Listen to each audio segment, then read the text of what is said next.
before the state, and thank you for coming. As an institute, our position is very strong, and it falls under the following.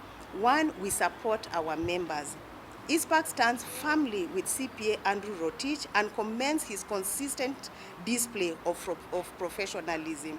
His contribution from his time at NHIF to SHA reflects the best traditions of our profession.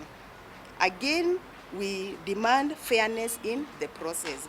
We urge SHA and all public institutions to ensure recruitment and HR decisions are handled transparently, fairly, and without perception of discrimination. We are also calling to action protection of evidence, safeguarding all material evidence that auditors and whistleblowers provide in the SHA matter.